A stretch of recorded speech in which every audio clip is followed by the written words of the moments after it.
At the start of the episode, the English teacher, Miss Natsuki Kanase, fights off some therianthropes, shape-shifting humans that have appeared in the warehouse district. Seeing her immense power, the therianthropes realize she is a high-ranking mage referred to as the Witch of the Void. Meanwhile, Kojou checks on his sister Nagisa, but finds Yukina wearing only her inners. She cannot help but stare at her body before Yukina kicks him out the door. Later, while heading to their school, Kojou apologizes and calls it an accident, but Yukina blames herself for not being alert enough since Kojou is a pervert who grabs every chance to peep at naked girls. She also reveals that she was actually taking measurements for an upcoming ball sports tournament. Yukina adds that she and Nagisa will be cheerleaders for the tournament.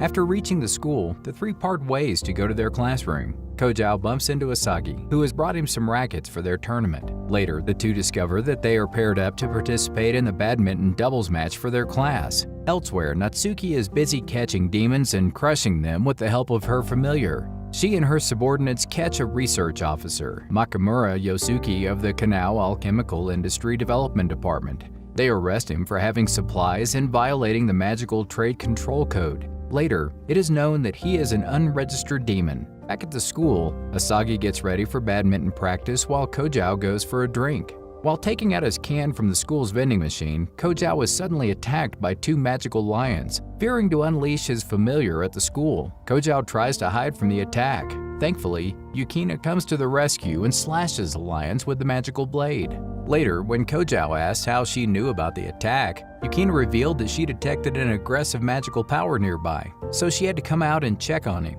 It turns out that the giant lions are known as Shikigami, who are usually supposed to carry messages and not be aggressive. Just then, Kojou finds a black car that may have been the message that those Shikigami have been carrying to deliver to him. In the meantime, Asagi looks for her partner but finds Kojou and Yukina discussing the newly found message. Asagi, however, misreads the situation and apologizes to them for interrupting before hurriedly leaving the place. In the following scene, Yukina and Kojou go grocery shopping. They discuss the message Kojou had received. It turns out that the message was a party invitation by Lord Dmitry Vatlar of Ardil. Lord Vatlar is the messenger of the first progenitor, the Lost Warlord, the vampire who controls 72 familiars. He has just arrived on the island from Eastern Europe and wants Kojou to attend his party with a partner. Kojou is curious as to why Lord Vatlar would invite him to his party. He also doesn't have a partner, so he is confused. Yukina suggests he asks someone who knows what he is and can handle herself in a dangerous situation. At first, Kojou thinks of Natsuki, as she is a mage and knows about his secret, but when Yukina gets the signal that she is perfectly fit to be his partner, Kojou decides to take her. After they arrive at their apartment, they see a package from the Lion King organization. It's addressed for Yukina. Soon after, the two arrive at the party and search for Lord Vatlar. When they reach the roof of the building, they are attacked by a familiar, which Kojou easily defeats. Meanwhile, a footstep approaches, revealing the Vatlar, who congratulates Kojou for his exceptional fighting skills. He shares that he is pleased to meet the fourth progenitor and calls Kojou a Kalide blood. Just then, Kurosaka Sayaka, a war dancer of the Lion King organization specializing in hexes and assassinations, jumps in to interrupt their conversation. Sayaka immediately hurries to hug Yukina, as it turns out that the two have been ex-roommates. Sayaka introduces herself as an observer of Lord Vatlar to Kojou. Meanwhile, Asagi talks over the phone with Motoki, whining about how she saw Kojou and Yukina together the other day. She suspects that the two are dating each other. Motoki assures that Kojou doesn't see Yukina that way, and instead suggests she set a honey trap so she can seduce him. Back at the party, Lord Vatlar confronts Kojou about Aurora Florestina, the fifth familiar of Kalide blood. He says how he was in love with Aurora, but now that Kojou has consumed Aurora and her blood runs within him, Lord Vatlar shall give his love to Kojou himself. Just then, Yukina introduces herself as a sword-shaman of the Lion King organization, but the Lord has it all figured out. He guesses that Yukina, although an observer of Kojou, is a prospective blood partner of Kojou and declares that she is his love rival. But Lord Vatlar is just playing with them. He finally confesses that he summoned them to inform them that a terrorist, Christoph Gardos, has made a name for himself in Europe. Gardos heads a radical group called Black Death Emperor Faction, consisting of an army of therianthropes. The faction responsible for more than 400 casualties, and now he is on the island, living in the Demon District. His faction is after an ancient weapon present on the island. Sayaka adds that the faction is a therianthrope supremacist group, the same one Natsuki was fighting off at the start of the episode. Lord Vatler clarifies that he has actually come to take care of Gardos. Hearing this, Yukina volunteers to apprehend the Black Death Emperor faction and wants to prove that she is fit to be an observer of the fourth progenitor, Kojou. Lord Vatler agrees, and Yukina and Kojou leave the party. In the following scene, Asagi jumps in the bed with Kojou and surprises him early in the morning. She wants to set him up for a honey trap as suggested by Motoki, but she loses control and falls off the bed along with Kojou. When Yukina and Nagisa come to alert Kojou about the school, they find him in an intimate position with Asagi. Yukina abruptly leaves the scene while Asagi guesses she is jealous. While at the school, Kojou confronts Yukina and tells her that he had nothing to do with Asagi this morning. Yukina changes the subject and talks about the business matter they had with Lord Vatler the other day. She plans to seek more information on Gardos with Natsuki. Next, Yukina and Kojou arrive at Natsuki's office room, and we can see that she has Astarte as her maid. When the duo asks her about Gardos, Natsuki details the weapon that his faction is after. The weapon is known as Nalakuvera, a weapon of the gods said to have destroyed countless civilizations. On the island, a company named Kanao Alchemical Industry had smuggled the weapon, but it was once again stolen. The researcher who assisted in decrypting the tablet and stealing the weapon is already in custody. Natsuki also informs that the island guard has been searching for the weapon in every corner,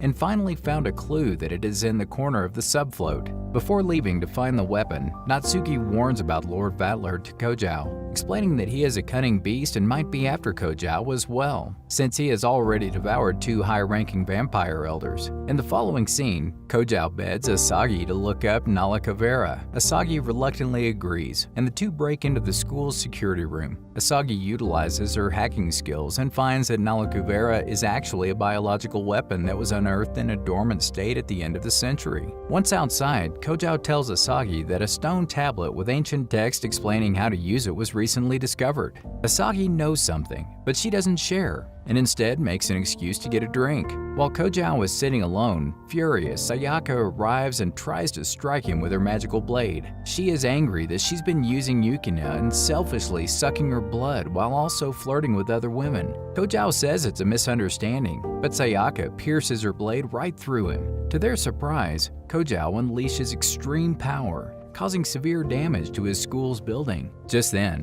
Asagi arrives at the scene and is stunned to see Kojou in the state. When she tries to save him, thinking that Sayaka is about to kill him, Asagi gets hurt and falls unconscious on the ground. Yukina immediately comes to the rescue like always, and Kojou's intense power finally starts to settle down. She immediately takes Asagi to the nurse's room but urges Sayaka and Kojou to stay behind. Sometimes later, Asagi regains her consciousness after Astarte, who also happens to be the school's nurse as placed by Natsuki there, nurses her. Yukina lies to Asagi that ductwork on the roof broke, making her unconscious due to the sheer damage. Astarte warns that there are intruders in the building and their speed and amount of ground covered implies that they are demons heading towards their location. Soon enough, a bunch of therianthropes arrive at the place along with their leader, Christoph Gardos. But it turns out that Gardos is actually after Asagi. When Kojou and Sayaka hear a loud thud, they hurry to the nurse's room, only to find a wounded Astarte. Meanwhile, Motoki sees Asagi, Yukina, and Nagisa being taken away in a van by some suspicious men. He follows them and finds that they are being taken far away from their island in a helicopter. When he tries to extend his ability of air control manipulation to follow the aircraft, Lord Vatler pops in and interrupts him. Vatler then knocks him down and throws him down the building. In the meantime, Yukina and Asagi learn that they have been kidnapped so that Asagi can analyze the control commands for the Nalakuvera. Gardos informs them that they have already activated the weapon after decrypting the text, and now they want to further their plans of destroying the island with the help of Asagi's hacking skills. Elsewhere, Kojou and Sayaka save Astarte and head to the subfloat, hoping that is where their friends have been kept. When the duo arrives, they meet Natsuki, who is already on her way to stop the terrorists from exploiting the weapon. There, they learn that the weapon has already been activated and is now destroying the island. The three are interrupted by Lord Vatler, who announces that Sardos is long gone with their friends. He also throws off Motoki's unconscious body towards Kojou, claiming he tried to get in his way. Unleashing his 2 dragon snake familiars, Battler gets ready to tame the Nalakuvera. Just then, Kojou receives a call from Yukina, who suggests he hold the Nalakuvera and not destroy it for the time being. Kojou then asks Battler to try to take on Nalakuvera first,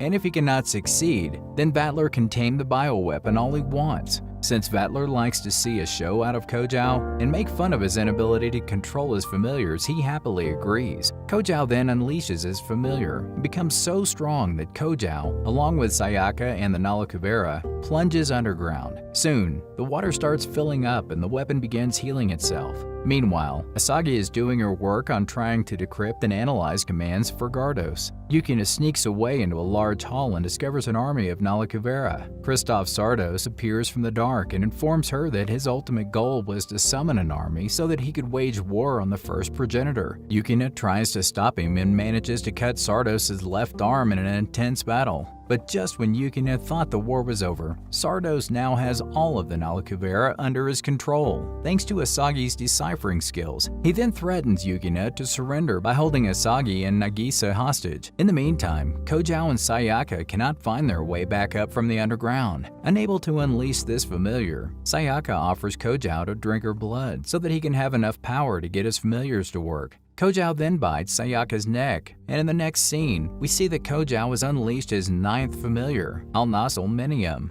With the help of the familiar's power, the two manage to come up on the ground. Meanwhile, Natsuki helps Yukina with the therianthropes and rescues Asagi and Nagisa. Kojou and Sayaka learn that there is a queen bee among the Nalakuvera, which heads the command unit for all other soldier Nalakuveras. Lord Battler applauds Sardos' success in managing to take over such a godly weapon. After finding that Sardos is commanding the Queen Nalakuvera, Kojou starts to strike it. Yukina arrives at the scene and announces that this is their common fight. Kojou, Yukina, and Sayaka then ready their position as they prepare to battle against Sardos and his army of bioweapons. But no matter how often they try, the Nalakuveras rebuild themselves, only to grow stronger. Thankfully, Yukina informs the team that Asagi had created a virus program that destroys the weapons every time they rebuild themselves. Their main task is to get the program to the command unit and play the voice file. While Yukina restrains the soldier Nalakuveras, Kojou and Sayaka head towards the commander Nalakuvera. Kojou unleashes his 9th familiar once again and knocks down the central unit.